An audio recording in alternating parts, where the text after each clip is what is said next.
Bueno, buenas tardes. Hoy vamos a compartir una charla que corresponde al módulo 3 del curso internacional de actualización en pediatría para este año 2025.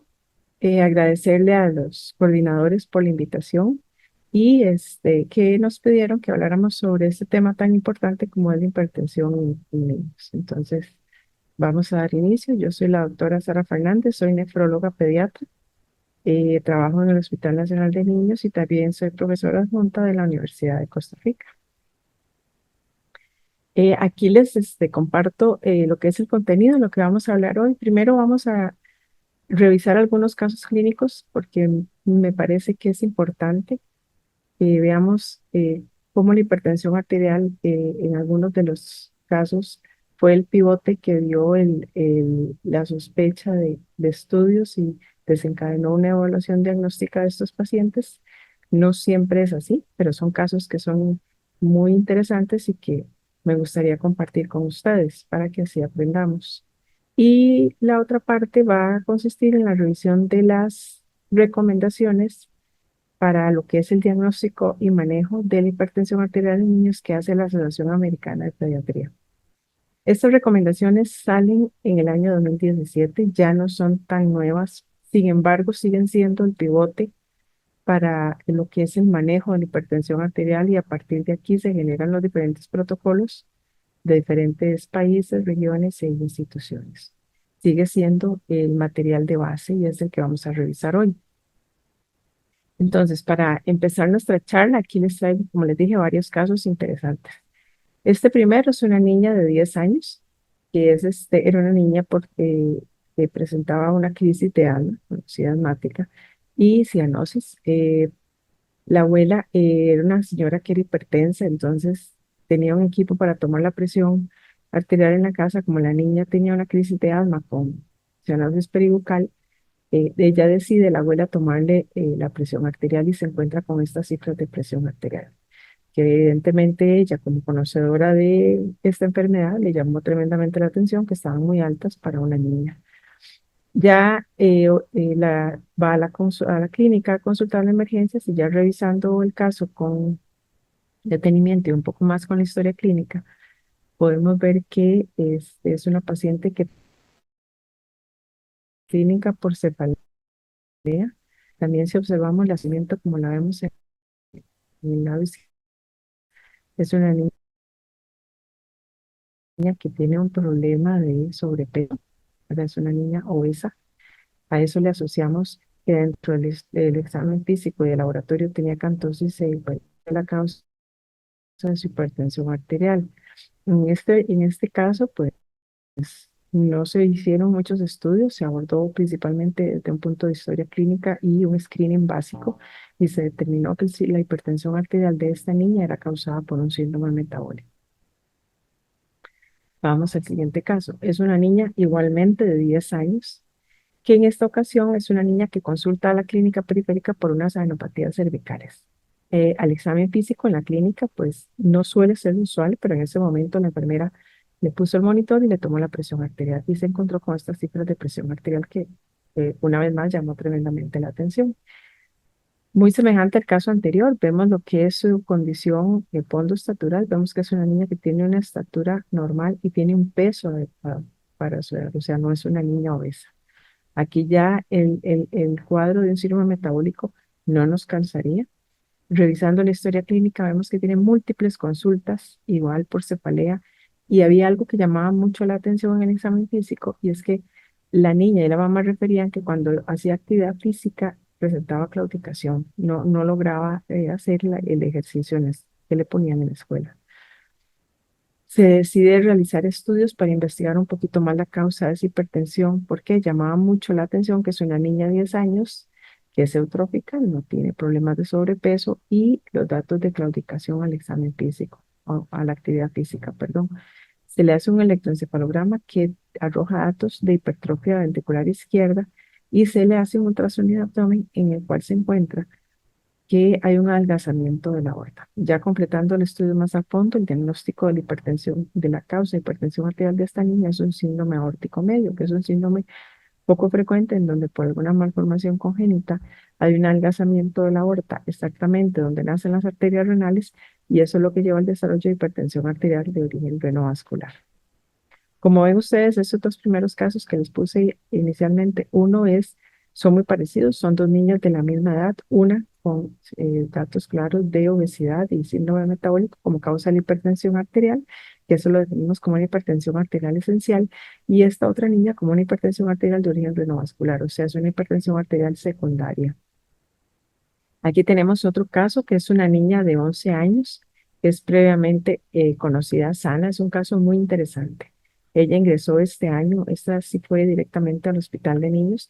Ella consultó, tenía varios días de estar consultando por cuadros de cefalea, vómitos y epistaxis. Cuando le toman los signos en la consulta, se encuentran con estas cifras de presión arterial que llaman tremendamente la atención, ¿verdad? Porque son cifras significativamente muy altas de presión arterial, tanto sistólica como diastólica, lo que lleva a completarle estudios a la paciente.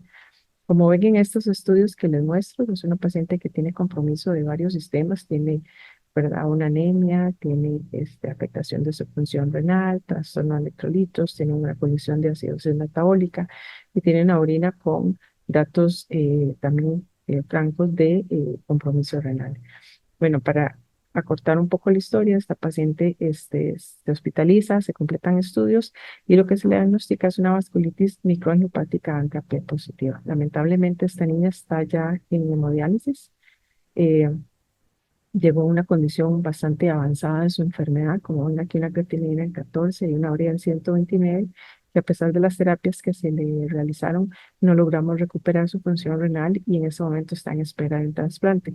Pero lo que desencadenó el llevar a hacerle estudios y poder llegar a un diagnóstico fueron las cifras de hipertensión arterial.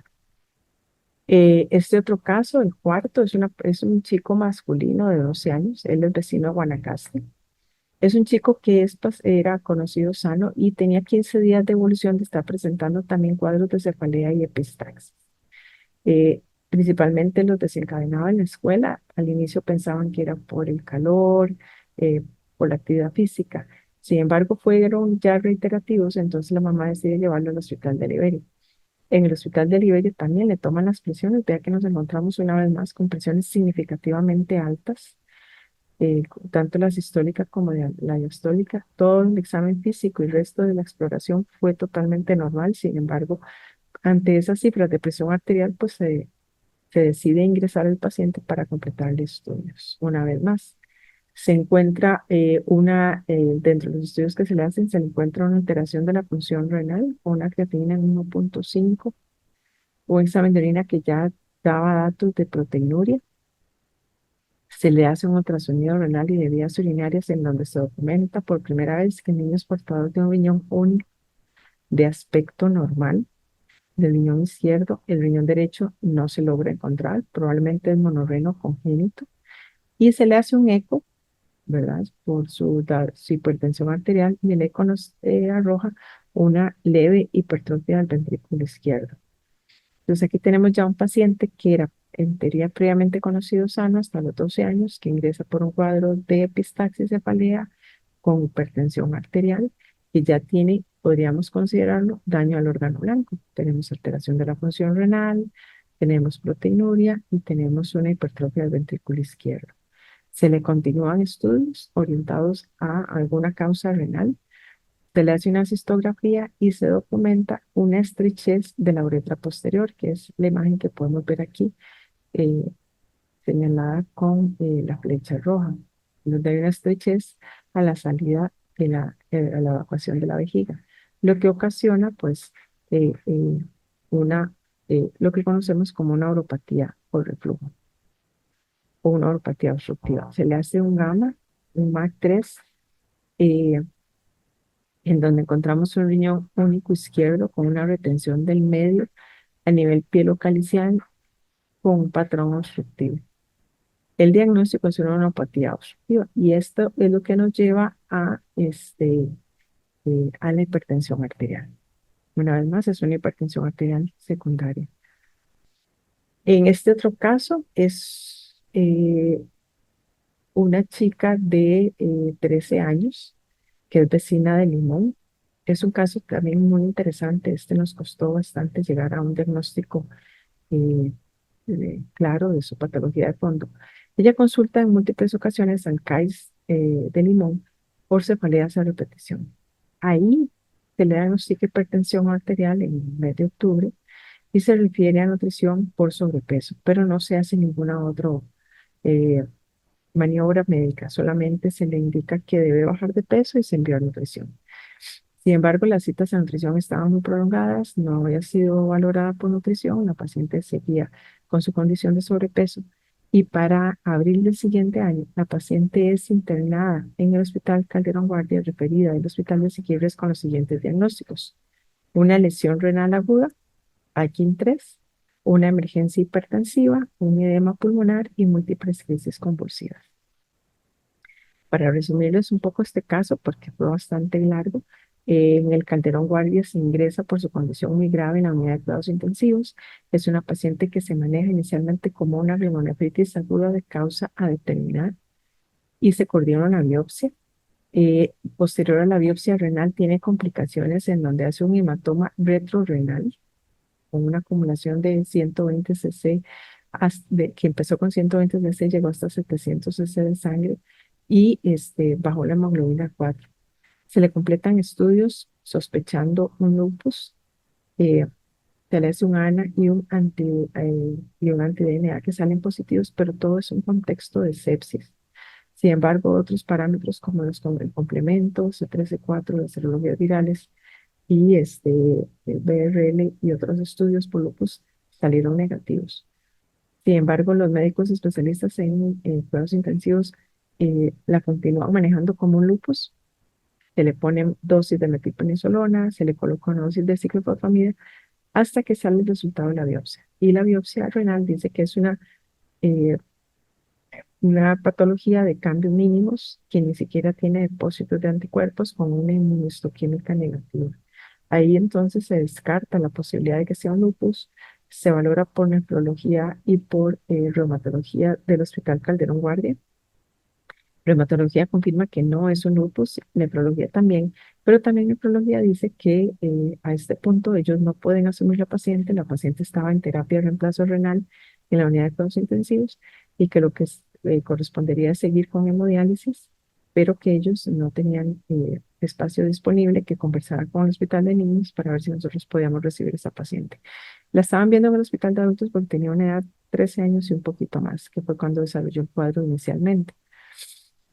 En resumen, nos comentan el caso, nosotros la aceptamos para darle seguimiento y poder seguir ofreciendo la terapia de hemodiálisis y la abordamos con estos problemas. Una paciente obesa, que estaba significativamente con sobrepeso, con una insuficiencia renal aguda aunórica que para este momento ya tenía 7 semanas requiriendo hemodiálisis y una hipertensión arterial que la clasificamos como maligna porque tenía cifras sistólicas por encima de 180 y diastólicas por encima de 120. La llevaban a hacer una encefalopatía hipertensiva con crisis convulsivas persistentes. No lográbamos quitarle la terapia de hemodiálisis. Si la suspendíamos, la paciente empezaba nuevamente con sobrecarga de volumen y a convulsionar. Además, seguíamos dándole seguimiento al problema de hematoma retrorrenal secundario a la biopsia que se había sobreinfectado y había desarrollado una trombosis venosa profunda por el encamamiento prolongado. Dado que la paciente seguía con una muy mala respuesta a a las terapias que se daban, decidimos hacer una segunda biopsia después de aproximadamente casi 9 semanas de anuria para ver qué pronóstico en ese momento podíamos definir para esta paciente. Lo que nos llamó tremendamente la atención en esta biopsia es que una vez más nos reporta patología que, como podemos ver aquí, los glomérulos son de histología normal, los túbulos también, no hay mayor daño en esos glomérulos y no nos explicábamos por qué la paciente seguía requiriendo diálisis y seguía teniendo las cifras de presión arterial. Cuando abordamos al paciente desde el punto de vista de su hipertensión, comentando con la patóloga, se revisa nuevamente la biopsia y se encuentra este hallazgo importante, que es el que les quería mostrar. Vean en el engrosamiento de las paredes de las arterias. Son arterias sumamente engrosadas, como las ven aquí, estas íntimas. Aquí se aprecian un poco más. Entonces, el diagnóstico histológico en este momento es que hay cambios morfológicos compatibles con nefropatía hipertensiva maligna y hay cambios vasculares secundarios a una hipertensión arterial crónica. En ese momento lo que hicimos fue reorganizar nuestros problemas, dejar de considerar la insuficiencia renal aguda como como el principal problema y empezamos a estudiarla, hacer un diagnóstico diferencial desde la hipertensión arterial maligna, como que si esta fuera la principal causa que desencadenó la enfermedad renal y la encefalopatía hipertensiva. Y al hacer una evaluación diagnóstica desde el punto de vista de la hipertensión, es donde le hacemos un angioTAC y aquí nos damos cuenta que la paciente tiene una malformación en ambas arterias renales. La arteria renal derecha tiene una oclusión prácticamente total de un 100% de su origen, luego tiene una pequeña abertura de apenas 2,3 milímetros y la arteria renal izquierda tiene un ostium normal de unos 5 milímetros, pero posteriormente, a los 7 milímetros de su origen, tiene una estenosis prácticamente completa de la arteria renal. Entonces, es una paciente que tiene una hipertensión arterial maligna secundaria, estenosis de arterias renales. O sea, es una hipertensión arterial renovascular. Muy probablemente esta chica era hipertensa desde que nació y nunca se le hizo un diagnóstico hasta los 13 años, que fue cuando ya lamentablemente tuvo un daño a sus riñones. Esta paciente terminó con nefrectomía bilateral. Primero se quitó el riñón que se había biopsiado y que se había infectado porque no respondía a la terapia antibiótica. Tenía ya un riñón prácticamente licuado del proceso infeccioso y a las semanas posteriores no se lograba controlar la hipertensión. Se decidió hacerle nefrectomía bilateral para controlar la hipertensión y poco después, como a las 2 o 3 semanas de la nefrectomía, eh, salió el donante y se pudo trasplantar. Ya actualmente es una paciente que se trasladó al hospital de adultos. Ya tiene más de 18 años en este momento. Pero lo importante de este caso que les quería traer a ustedes es que la primer paciente que desde el punto de vista pediátrico eh, llega de enfermedad renal crónica y requiere un trasplante secundario a la hipertensión arterial. Este otro chico también es un caso interesante, es un masculino de 16 años, también vecino de Pérez Celedón. Como antecedentes importantes sería un trastorno de ansiedad, pero y un síndrome de intestino irritable, pero nada de preocuparse. Y tiene una historia de que el joven empieza con un dolor lumbar persistente, consulta en varias ocasiones al Hospital Escalante Pradilla, donde se maneja inicialmente como una gastroenteritis y una infección urinaria. Sin embargo, a los días asocia una hematuria macroscópica en forma intermitente que lo lleva incluso a analizarse con cifras de presión arterial elevadas, proteinuria, por lo que es valorado por el nefrólogo del área. Resulta que, para hacer un resumen también de este caso, que también es bastante largo, eh, podemos caracterizarlo como un niño que era conocido sano, ¿verdad? Que inicia con un cuadro de hematuria macroscópica persistente que lo lleva a presentar anemia asociado a cifras de presión arterial y proteinuria. Es un paciente que se estudia ampliamente por el nefrólogo del hospital correspondiente. Se estudia con todos los equipos adyacentes, con urología, se le hace ultrasonidos, TAC, abdomen, buscando una causa de esa hematuria macroscópica. A pesar de que la hematuria tenía características de ser una hematuria extrarrenal, lo único que quedaba pendiente con todo el abordaje diagnóstico que hace el nefrólogo de adultos es hacerle una biopsia renal para ver si podíamos encontrar algo que causara esa hematuria macroscópica y la hipertensión arterial, o el cuadro clínico que estaba teniendo el paciente. El problema que se le presenta al nefrólogo del Escalante Pradilla es que él no tiene patólogos que puedan analizar la biopsia. Entonces, él tiene que referir los pacientes al Hospital San Juan de Dios para que se les haga la biopsia. Estábamos en época de pandemia, entonces San Juan de Dios no estaba recibiendo pacientes. Ahí es donde nosotros entramos en escena. El nefrólogo de adultos nos contacta y nos solicita la posibilidad de hacer nosotros la biopsia para poder ayudar a este joven, a lo cual accedemos. Eh, Recibimos el caso, lo abordamos una vez más, le hacemos una evaluación diagnóstica y le coordinamos una biopsia. Sin embargo, el día que estaba coordinada la biopsia, estas son las cifras de presión arterial que presenta el paciente, significativamente altas, con alto riesgo de que haya una complicación. Entonces, se decide suspender el procedimiento. Aquí nada más quería mostrarles la terapia antihipertensiva que tenía. Ya para ese momento tenía 5 medicamentos y seguía muy hipertenso. Suspendemos el procedimiento y le coordinamos un angiotac. Este es el resultado del angiotac que nos muestra hallazgos importantes. Hay un calibre de aorta, está normal, pero se ve una disminución del ángulo, ahorita lo vemos en otra imagen un poco más claro, de donde sale la arteria mesentérica superior y en el punto en donde cruza exactamente sobre la vena renal. Y eso lo vemos aquí. En esta imagen podemos ver cómo la arteria mesentérica superior cae exactamente por encima de la arteria renal. Aquí se ve y en esta otra imagen lo podemos ver. ¿Qué es lo que ocurre? Esto es lo que nos da por las características encontradas en el angiotac, lo que conocemos como síndrome de Cascabel-Messes. La arteria, lo que pasa es que la arteria mesentérica superior, al tener un ángulo muy reducido y caer sobre la vena renal, la comprime. Al comprimir la vena renal, genera un éstasis venoso. Ese éstasis venoso se traduce en un acúmulo de sangre eh, a nivel de la pelvis renal, desencadenando en una hematuria macroscópica, proteinuria. La proteinuria es ortostática, puede causar también dolor abdominal, varicocele y la hipertensión arterial. La hipertensión arterial va más en relación a la activación del sistema renina-angiotensina, que es la angiotensina 2, y produce la hipertensión arterial. Es un caso muy interesante. Nosotros igual nunca habíamos tenido un caso así en pacientes pediátricos. Ya era un joven de 16 años, no era tan niño, pero sigue estando dentro de la edad pediátrica.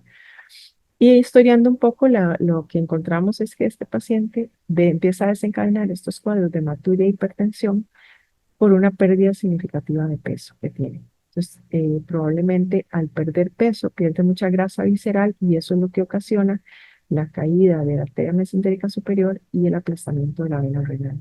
En estos casos, la recomendación era que el paciente aumentara de peso para que lograra otra vez ganar un poco de grasa visceral y liberar la presión sobre la vena renal. En otros lugares eh, se recomienda de ser muy agresiva la colocación de un stent o de hacer un autotrasplante, ¿verdad? Con el riñón, pero son procedimientos un poco más invasivos.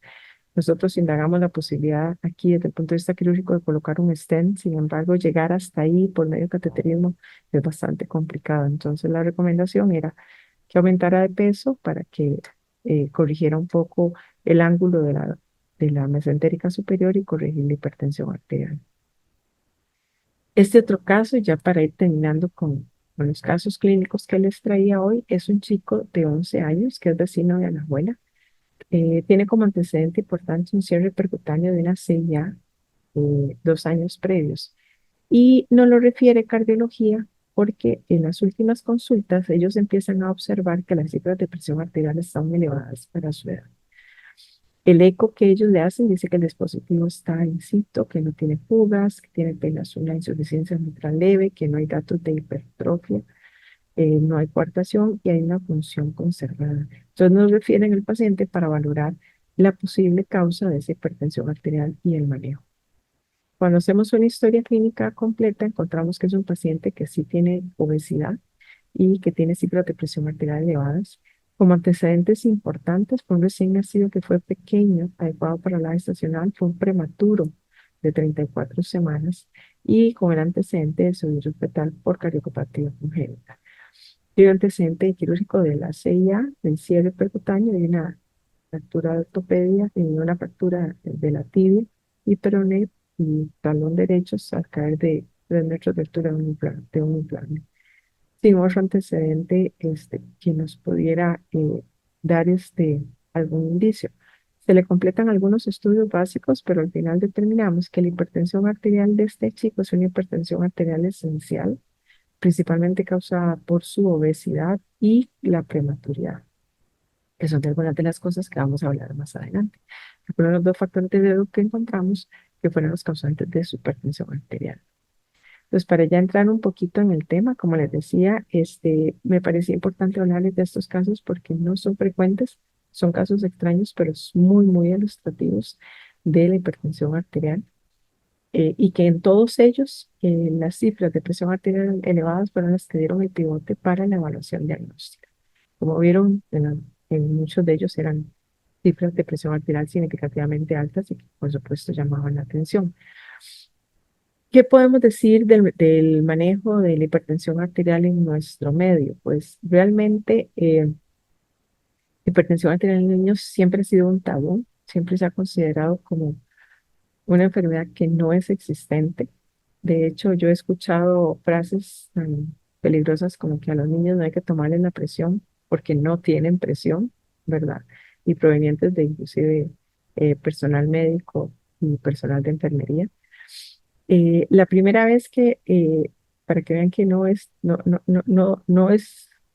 mentira lo que les estoy contando, es hasta el año 2009 la primera vez que la institución nuestra, la Caja Costarricense del Seguro Social, introduce dentro de las guías para la detección y diagnóstico del tratamiento de hipertensión arterial, que eran guías que ellos hacían con frecuencia para el manejo de la hipertensión en adultos, es hasta el año 2009 que se introduce un capítulo correspondiente a la hipertensión arterial en niños. Es hasta esa primera vez que se nos acercan a nosotros el servicio de nefrología para solicitarnos que construyéramos en conjunto con ellos un capítulo para estas guías. Y a nosotros nos molestó mucho por eso pongo esta imagen aquí de LEDUS, cuando se introduce LEDUS en nuestro sistema, que es el expediente digital único en salud, porque cuando se hace el tamizaje de screening en emergencias y en la consulta, no se solicita la presión arterial. Se solicita, y que fue un tema que discutí yo ampliamente con los compañeros de emergencias, que piden el peso, piden la talla, piden la frecuencia cardíaca, piden la saturación, piden la temperatura, pero no solicita el EDUS como tal, no obliga a pedir o a tomar la presión arterial en niños. Entonces seguimos creando un vacío de conocimiento y un vacío en el diagnóstico desde ese punto de vista. Ya después, un poquito más adelante, para el 2017, que es lo que les decía, es donde aparecen las guías de manejo y diagnóstico de la hipertensión arterial en niños.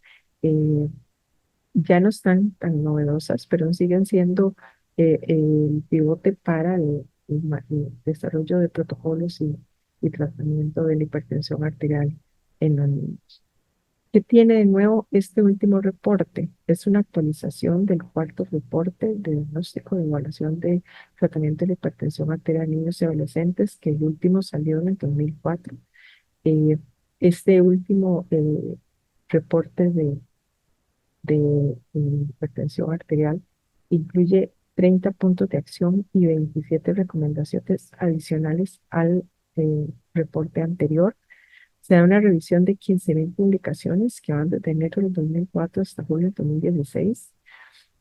Un aspecto importante es que se excluyen para la creación de las gráficas o las tablas de hipertensión arterial. Se incluyen solamente niños de peso normal para la edad. Se excluyeron todos los niños que tuvieron problemas de sobrepeso y obesidad, lo que hizo que las tablas cambiaran los parámetros y fueran mucho más sensibles para la detección de la hipertensión arterial, y cuenta con el respaldo de la American Heart Association. ¿Cuáles son las recomendaciones que nos dan la Asociación Americana de Pediatría? Bueno, la recomendación que nos da es que la presión arterial se le debe tomar a todos los niños mayores de 3 años por lo menos una vez al año, en al menos una consulta. Y a todos los niños que tengan un factor de riesgo, se les debe tomar la presión arterial obligatoriamente en cada atención médica o de salud que tenga ese paciente. ¿Cuáles son los factores de riesgo que se van a considerar como importantes? La obesidad, pacientes que estén tomando medicamentos que puedan subir la presión arterial, pacientes que tengan algún grado de enfermedad renal o pacientes que tengan alguna historia importante como perforación de aorta o diabetes mellitus o alguna otra comorbilidad. Cuando los niños tienen menor de 3 años, Se establecen condiciones de obligatoriedad para tomarle la presión arterial. Esto porque sabemos que es pues, más difícil poderle tomar la presión arterial a un niño más pequeño, no solamente porque puede ser que no tengamos el equipo adecuado, sino porque el niño no colabora para la toma de la presión arterial. Sin embargo, si tenemos un paciente que fue un recién nacido pequeño, menor de 32 semanas, o fue un paciente de muy bajo peso al nacer, o un niño que estuvo en unidad de cuidados intensivos neonatales que requirió arterias umbilicales, tenemos la obligación de tomarle la presión arterial. Si niños que también tuvieron malformaciones cardíacas, que esté operada o no, pacientes que tienen infecciones urinarias recurrentes, que tengan historia de hematuria o proteinuria, pacientes con enfermedad renal conocida o malformaciones urológicas conocidas, pacientes que tienen historia familiar de enfermedad renal congénita, por ejemplo, pacientes con síndrome de Alport, trasplante de órganos sólidos, pacientes con algún tratamiento o algún diagnóstico de malignidad o trasplante de médula ósea, pacientes que estén tomando medicamentos que aumenten la presión arterial y otras enfermedades que pueden asociar hipertensión arterial, como por ejemplo la neurofibromatosis, la drepanocitosis, la esclerosis tuberosa, y chicos que tengan una hipertensión arterial que pueda ser de origen endocriniana. Son pacientes a los que estamos en la obligación de tomarle la presión arterial aunque tengan menos de 3 años.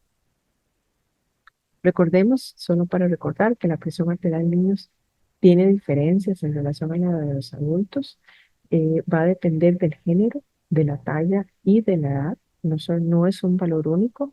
Tenemos las tablas de percentilos de presión arterial. Aquí pongo esta solo para que lo recordemos, que hay una tabla que es para niños y una para niñas.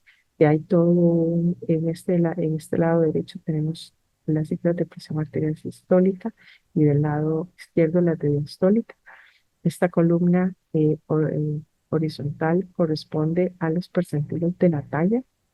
De este lado, verticalmente, tenemos las edades de 1 hasta 17 años. En este último reporte se incluyen algunos cambios importantes. Se incluye una edad, una talla promedio en centímetros. Si no tenemos la gráfica para poder definir el percentilo de la talla, podríamos ayudarnos con la talla en centímetros. También tiene el percentilo 50 que corresponde a que este niño con esta edad y esta talla, en 50% de los casos, los valores de presión arterial. El 90 percentilo, el 95 percentilo y el 95 más 12 milímetros de mercurio que ya viene calculado. Entonces, como ejemplo, para un niño, un varón de 2 años, cuya talla está en 10º percentilo, su presión arterial normal debería estar por debajo de 155. La de estadio 1 de 105,58 y estadio 2, 117,70.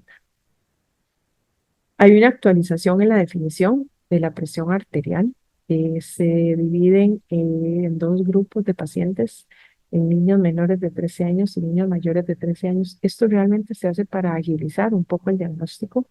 En niños menores de 13 años se recomienda siempre seguir utilizando las tablas y los percentilos. Estamos hablando de presión arterial normal por debajo del 90 percentilo, presión arterial elevada, aquella que está por encima del 90 percentilo, pero menor al 95. La hipertensión arterial estadio 1 es la que es mayor o igual al 95 percentilo, pero menor al 95 más 12 milímetros de mercurio. Y la estadio 2 es la que es por encima, mayor o igual al 95 más 12 milímetros de mercurio. En niños mayores de 13 años se establecen valores ya exactos que nos pueden orientar a hacer un diagnóstico más rápido de la hipertensión arterial. Vamos a considerar presión arterial normal en niños mayores de 13 años cuando esté por debajo de 120/80. O sea que para términos generales, un adolescente, sus presiones arteriales tienen que ser menores a 120/80. Presión arterial elevada cuando está una sistólica entre 120 y 129 y la diastólica por debajo de 80. La hipertensión arterial estadio 1 cuando tiene una sistólica entre 130 y 139 y una diastólica entre 80 y 89. Y la hipertensión arterial estadio 2 cuando la presión está mayor o igual a 140/90. En este reporte también viene una tabla de screening que nos ayuda a hacer una valoración rápida en el consultorio de la hipertensión arterial para niños y niñas por edades. Entonces, rápidamente podríamos decir, por ejemplo, aquí, Una niña de 4 años, su presión debería de estar por debajo de 103,62. Si la presión por alguna razón sale por encima de esos valores, la recomendación es que se vayan a las tablas de los percentilos para poder calcular la presión arterial. ¿Cómo se va a tomar la presión arterial? Siempre la recomendación, perdón, siempre la recomendación es que para hacer el diagnóstico sea por el método auscultatorio.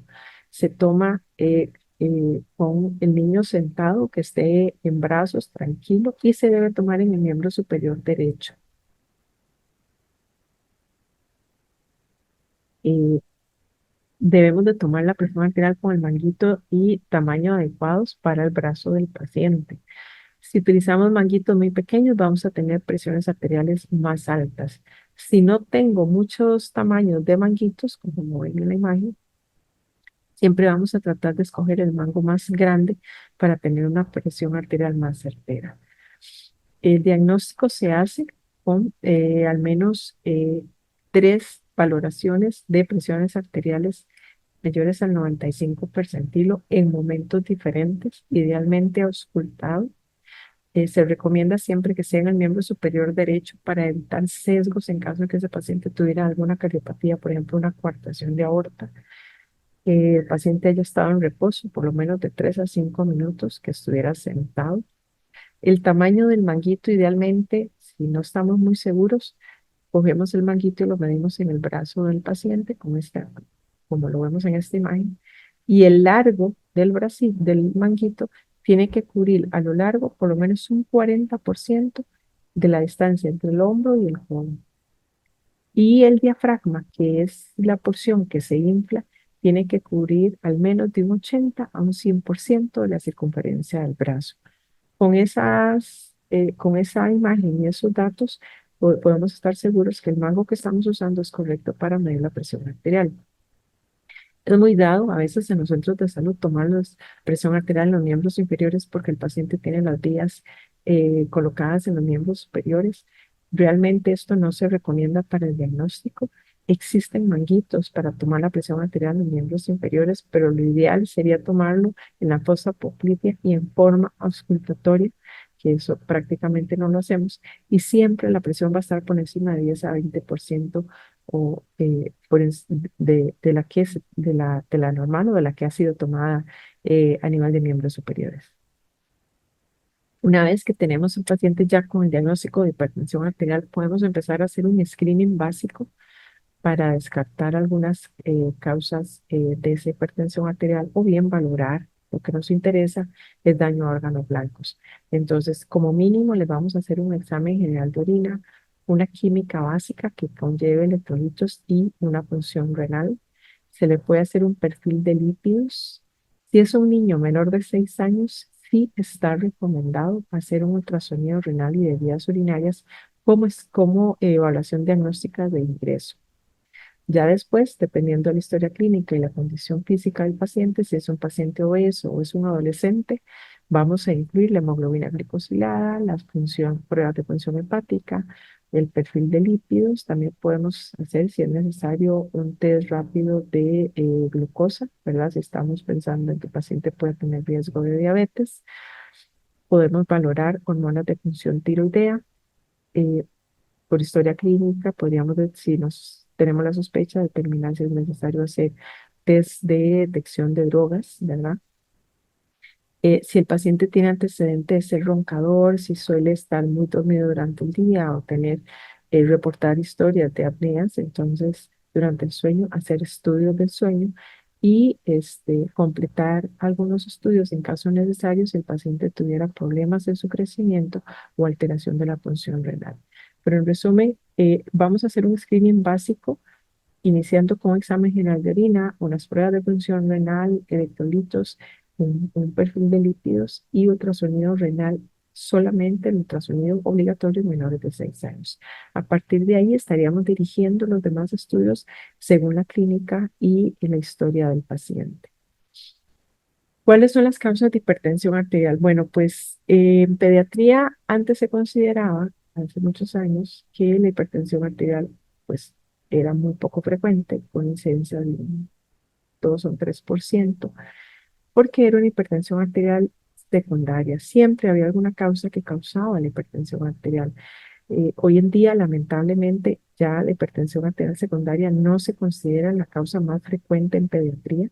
Ya dejó de ser eh, eh, el foco de atención, por decirlo de esa forma. Usualmente la hipertensión arterial secundaria obedece a enfermedades renales, a problemas de estenosis de arterias renales, a problemas de coartación de aorta o patologías endocrinas. Fueron muchos de los casos que les presenté, prácticamente en todos, solo uno de ellos fueron hipertensión arterial secundaria. Eh, Parecieran ser muchos, lo que pasa es que se los traje porque eran casos muy interesantes a discutir, pero no son los más frecuentes. La hipertensión arterial secundaria, como ustedes vieron, suele ser la más severa. Todos esos chicos tenían cifras de presión arterial muy elevadas, con sistólicas por encima de 180 y 200 y sistólicas también muy altas. Es una hipertensión arterial usualmente de estadio 2. Y lo otro que llama la atención en esta hipertensión arterial es que suelen ser pacientes delgados. Entonces, en resumen, ¿cuáles serían los signos de alerta en una hipertensión arterial secundaria? Usualmente la vamos a ver en pacientes que tienen un peso y una talla normales, que son pacientes usualmente delgados. Es una hipertensión arterial severa de estadio 2, puede estar sintomática y es ahí donde tenemos que sospechar que hay alguna causa secundaria. Entonces, ese grupo de pacientes hay que hacer una evaluación diagnóstica más a fondo y dirigirla según lo que vayamos encontrando. La otra es la hipertensión arterial que conocemos como esencial. Esta suele ser más leve, moderada y usualmente de un estadio 1. Sin embargo, lo que nos preocupa es que actualmente es la causa más frecuente de hipertensión arterial en niños. Tiene un incremento exponencial en los últimos años. La principal causa de esta hipertensión es la malnutrición por excesos y el sedentarismo que estamos viendo en la población pediátrica. Voy a dedicarle solo unos minutos a la obesidad. No es la charla de hoy, pero va íntimamente relacionado con la hipertensión. Entonces sí es necesario que retomemos y conversemos un par de primeras en relación a la obesidad en niños. Para que ustedes vean, aquí en Costa Rica, pues realmente es datos de preocuparse. Para el año 2008-2009, la Escuela de Nutrición de la UCR hizo una estadística en donde determinó que el 21.4% de los niños de 5 a 12 años, que son los niños de la edad escolar, tenían un problema de sobrepeso. Era un problema de sobrepeso. 5 años más tarde, en el 2014, la misma Escuela de Nutrición del Instituto de Investigación de la Salud hacen una nueva investigación en relación a la obesidad en escolares en Costa Rica y comparado con otros países, como los compararon con estudios en México, en Chile, por ejemplo, o Panamá, Costa Rica tenía un 29.1% de niños obesos de 5 a 10 años, o sea, ya casi un 10% de lo que se había encontrado en el 2008. Y en el 2008 hablábamos de sobrepeso, ya aquí eran pacientes con obesidad, el 29%, y por encima de otros países latinoamericanos. Y niños con un índice de masa corporal por encima del deseado, el 31%. Ya esto eran cifras alarmantes para el 2014. Y el último estudio que se hace es en el año 2023 por el Ministerio de Salud y la UNICEF, en donde una vez más estudian los problemas de sobrepeso y obesidad en la población infantil en Costa Rica de 5 a 19 años y se encuentran una obesidad de un 31.7%. O sea, sigue aumentando el problema de obesidad en pacientes en la edad pediátrica y no solamente sigue aumentando, sino que vamos a la cabeza en relación a todos los países centroamericanos. Pues es una condición realmente eh, preocupante. Un día de estos, de hecho, salió la noticia que es la primera vez, actualmente, es la primera vez que hay más niños obesos en el mundo que niños desnutridos. Entonces, realmente es de alarmarse. ¿Por qué la obesidad causa hipertensión? Por los siguientes mecanismos. En un paciente obeso, todos conocemos que hace resistencia a la insulina y tiene un estado de hiperinsulinismo. Bueno, pues este estado de hiperinsulinismo suele causar un estímulo en el sistema renina-angiotensina-aldosterona, lo que lleva a una vasoconstricción y estimulación de la renina-angiotensina que produce hipertensión arterial. Además, se produce un aumento en la reabsorción de sodio y estimula más el tono simpático. Ese es el primer mecanismo. Y el segundo mecanismo es por efecto de la leptina. También todos sabemos que la leptina es una hormona que se produce en el tejido adiposo, que cuando se produce en forma excesiva, perdón, antes de llegar a eso, su función principal es llegar al cerebro y estimular al cerebro, bloqueando la saciedad, o sea, la que nos encarga de decirnos, deje de comer, ya estoy lleno, no necesito seguir comiendo. Pero cuando tenemos un problema de obesidad, se produce en forma excesiva y todos los receptores se bloquean. Entonces deja de funcionar el centro de saciedad. Esta leptina circulante en forma exagerada a nivel sistémico también produce un aumento del tono simpático, que ya de por sí estaba aumentado por el hiperinsulinismo, disminuye la excreción de sodio, que ya de por sí estaba aumentada por el hiperinsulinismo, y también disminuye la síntesis del óxido nítrico, que es un vasodilatador endógeno por excelencia. Entonces, como ven, son dos mecanismos coayudantes que estimulan la hipertensión arterial. Un paciente obeso puede corregir su hipertensión arterial si se diagnostica a tiempo y si pierde de peso. Sin embargo, si el paciente es obeso a lo largo del tiempo y no se corrige la obesidad, llega un punto en donde se produce un daño intraparenquimatoso y un daño sistémico que aunque el paciente pierda de peso, la hipertensión no se corrige. Entonces es importante hacer un diagnóstico temprano y abordarlo de inmediato para poder revertir el problema de la hipertensión. En el 2011 hicimos un estudio en el Hospital de Niños sobre la hipertensión arterial porque nos estaba llamando la atención en ese momento la gran cantidad de casos que nos estaban refiriendo por hipertensión arterial. En ese momento se estudiaron 55 pacientes, eh, de los cuales el 74% eran hombres a una edad promedio de 9 años. Las causas de hipertensión arterial, el 24% eran de causa renal, se les encontró alguna causa renal, pero vean ustedes que el 69% eran causas misceláneas, que coinciden estas causas misceláneas muy bien con los problemas de obesidad. Un 20% eran pacientes obesos y un 50% con obesidad mórbida. Esto en el año 2011. Ahora realmente no sé ni cómo estamos. Vean que este 70% perfectamente cae dentro de las causas misceláneas de hipertensión arterial. Hace más ya de, por supuesto, de 10 años. Ok, ¿qué vamos a hacer con la hipertensión arterial? Ya aprendimos a hacer una evaluación diagnóstica, un screening. Y ahora sí, ¿qué vamos a hacer con estos pacientes? ¿Cuándo los vamos a tratar? Bueno, pues el tratamiento comprende tres fases: el tratamiento no farmacológico, el tratamiento de la hipertensión arterial crónica con tratamiento o medicamentos o tratamiento farmacológico y el tratamiento de las emergencias. ¿Ok? ¿Cuál es nuestro objetivo? Nuestro objetivo es que en niños menores de 13 años la presión arterial llegue a estar por debajo del 90%. Y en niños mayores de 13 años, la idea es que la presión arterial llegue a estar por debajo de 130/80. Eso es lo que vamos a buscar. Todos los pacientes, todos deben incluir actividad cardiovascular, una actividad cardiovascular moderada a vigorosa, no lo que le dicen muchas veces los papás a uno: él camina o hace actividad física, sí, cuando va a la escuela o cuando va al colegio. No, no, es una actividad extra a su actividad cotidiana, tiene que ser moderada y vigorosa, de 30 a 60 minutos mínimo 3 veces por semana, idealmente 5 días a la semana. Y todos los pacientes deben tener una dieta baja en sal. Y ahorita vamos a hablar un poquito de eso. Entonces, si uno no puede tener, digamos, a la mano una nutricionista, uno puede empezar a hacerle recomendaciones dietéticas a los familiares para ir reduciendo la cantidad de el exceso de azúcares, ¿verdad? Harinas y el exceso de sal.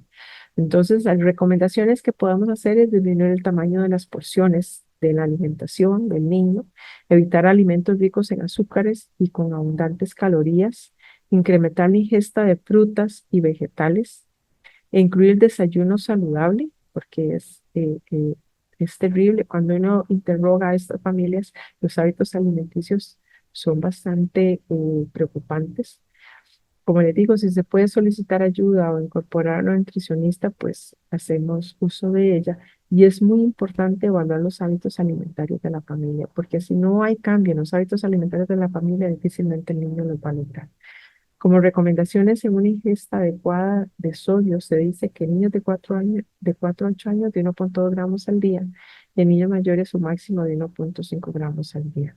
Los requerimientos normales suelen ser de 3 a 5 gramos. La idea es bajarlos a la mitad, idealmente en la medida que podamos. Este último reporte trae una recomendación de la dieta TASH. Sus siglas en inglés lo que nos dicen es que es una dieta enfocada en detener la hipertensión arterial. Realmente es una recomendación muy simple, es hacer recomendaciones de porciones alimenticias durante el día. Como ven, recomendaciones de frutas y vegetales, de productos lácteos, de granos, el tipo de carne, legumbres. Y la idea es que con estas recomendaciones de control de las porciones por día, se logra disminuir la cantidad de sodio a 2.300 miligramos por día. O sea, es lo que tratamos de buscar y es lo ideal. Es una dieta recomendada que se empezó a utilizar inclusive en pacientes diabéticos y ahora está recomendada por la Asociación Americana de Corazón y Pulmón para el control de la hipertensión arterial. En cuanto a la actividad física, como ya les comenté, se recomienda que se realice actividad física aeróbica de 30 a 60 minutos. Hay que disminuir esa actividad sedentaria a menos de 2 horas por día. Eh, Esta es una recomendación que se indica en todos los estadios de hipertensión arterial. Se ha visto que el mayor efecto sobre el control de la presión arterial es la actividad física aeróbica y previene la obesidad, la hipertensión y enfermedades cardiovasculares. Luego vamos a pasar al tratamiento farmacológico, que es la pregunta de siempre: ¿cuándo iniciamos fármacos y con qué fármaco vamos a iniciar? Pues la indicación es clarísima: vamos a iniciar fármacos cuando no se resuelve la hipertensión arterial con los cambios del estilo de vida. ¿Qué son los cambios de estilo de vida? Lo que acabamos de ver. Es lo que conocemos como el tratamiento monofarmacológico, que es la actividad física, la restricción de horarios sedentarios y la restricción de la sal en la dieta. Cuando es una hipertensión arterial con síntomas, hay que empezar tratamiento. Pacientes que persisten con cefalea, con con problemas de visión, que pueden llegar a crisis convulsivas, hay que tratarlos. Pacientes que tienen hipertensión arterial estadio 2, hay que iniciar un fármaco. Y pacientes que tienen hipertensión arterial asociada a alguna comorbilidad, como lo más conocido, algún grado de enfermedad renal crónica o lesión renal y algún diabetes mellitus. ¿Con qué medicamentos vamos a iniciar en pediatría? Igual, la primera línea de tratamiento que se recomienda es los IECAs, los inhibidores de la ECA, y los inhibidores de receptores de angiotensina, los ARAs, como primera línea de tratamiento. Como segunda línea de tratamiento están los bloqueadores de canales de calcio de larga acción. Y en estas últimas guías recomiendan inclusive el uso de diuréticos tipo tiazidas. Nosotros en particular no usamos mucho las tiazidas porque nos da un poco de temor los trastornos de electrolitos, como ahorita les vamos a mencionar. Entonces, usualmente tratamos de jugar con los demás tratamientos. Si hay que usarlo, se puede utilizar. También podemos utilizar el tratamiento según la causa, si tenemos una causa bien identificada, ¿verdad? Si es un paciente con enfermedad renal crónica, con sobrecarga de volumen, pues ahí los diuréticos van a tomar un papel importante. O un paciente con cirrosis, ¿verdad? O un síndrome nefrótico, pues ahí los vasodilatadores como la hidralazina o los diuréticos pueden tomar un papel importante. Los beta bloqueadores no son recomendados como tratamiento inicial. Sí se pueden utilizar, pero no como primera línea. En cuanto a los fármacos, como les decía, todos los fármacos han sido utilizados en pediatría y aprobados por la FDA para el tratamiento de la hipertensión arterial.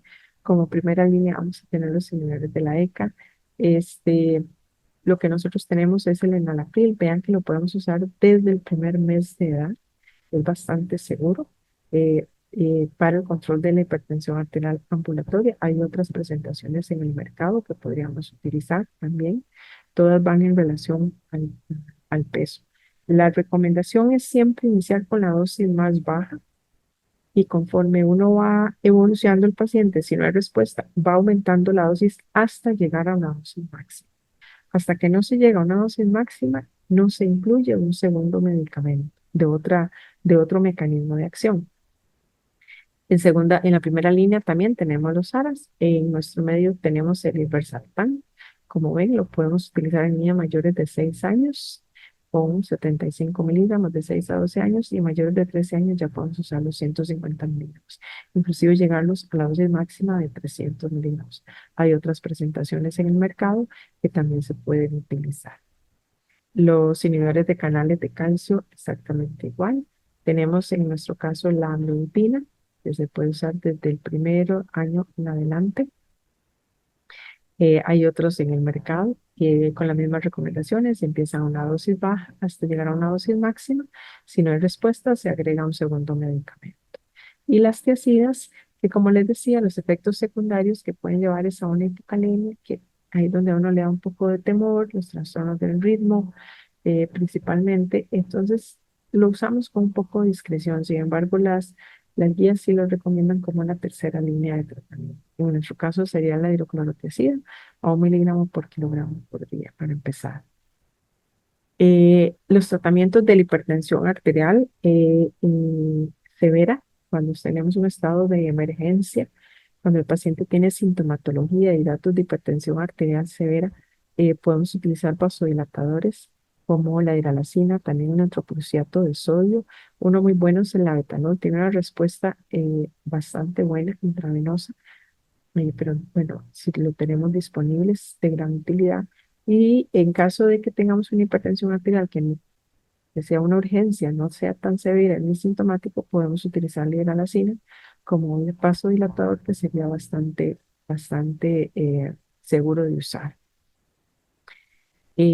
Luego, algunas recomendaciones que nos hace ya para ir terminando la Asociación Americana de Pediatría es que vamos a hablar de hipertensión arterial resistente cuando la presión arterial no se controla con las medidas recomendadas de un estilo de vida saludable y 3 medicamentos. Tenemos que estar seguros de que la familia sigue las medidas de dieta y ejercicios y además de eso tiene 3 medicamentos. Ahí lo consideramos como una hipertensión arterial resistente.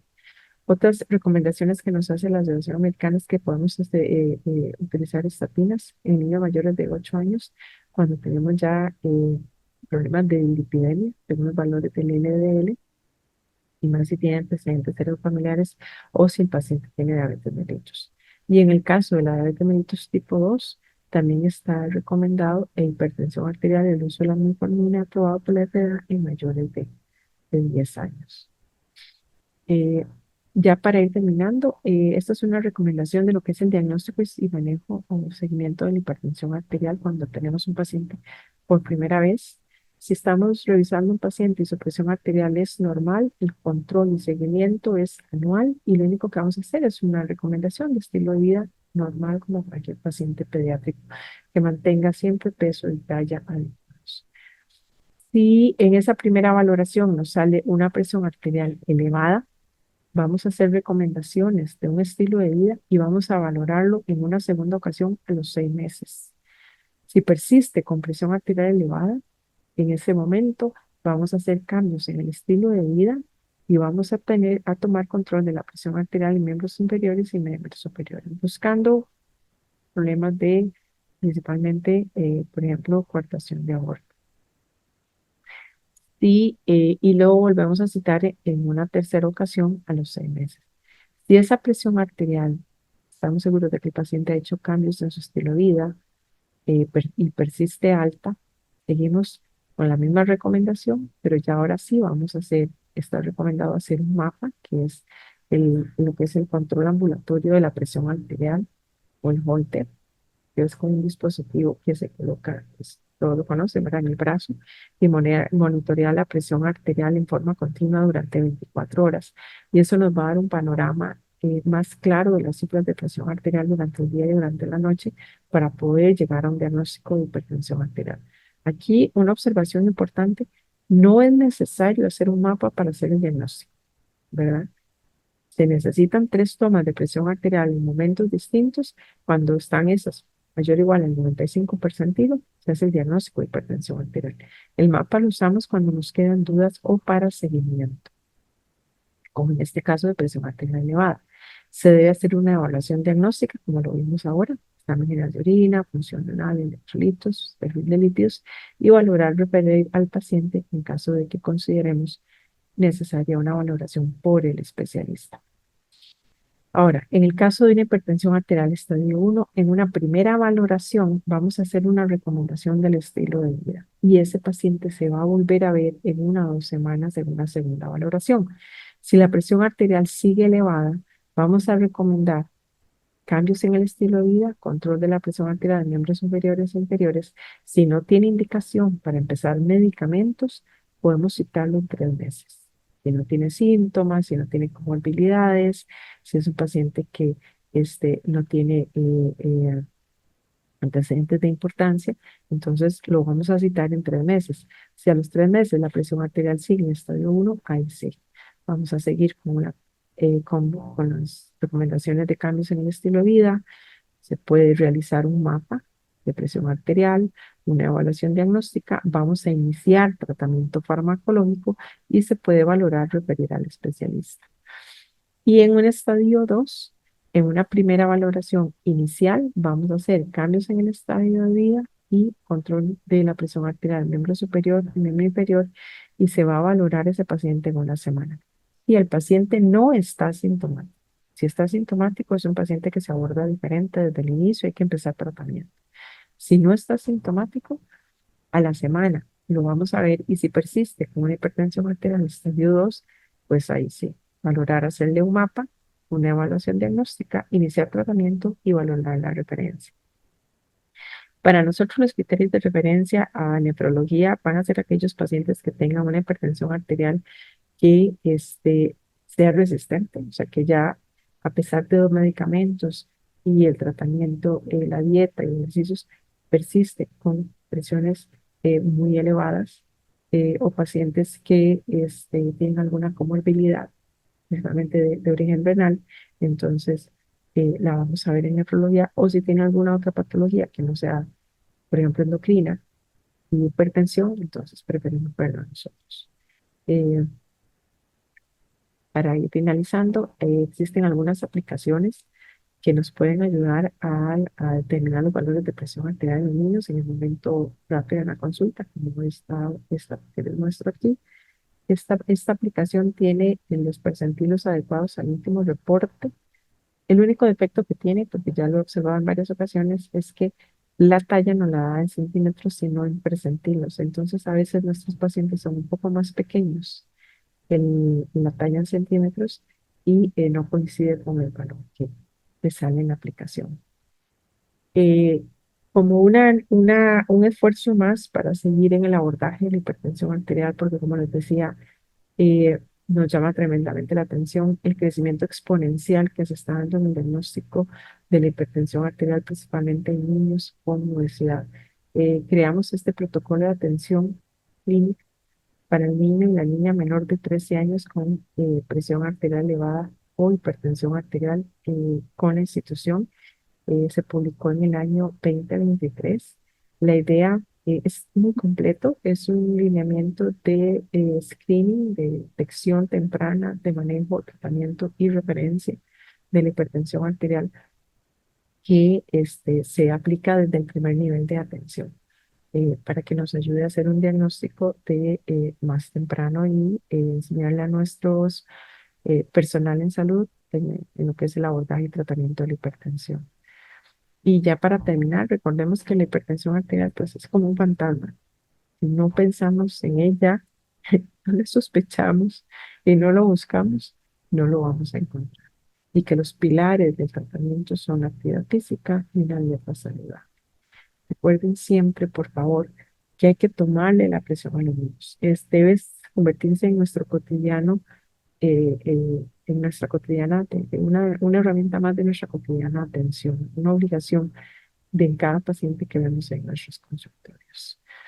Entonces, creo que espero haber aclarado muchas de sus dudas y con mucho gusto atendemos cualquier consulta.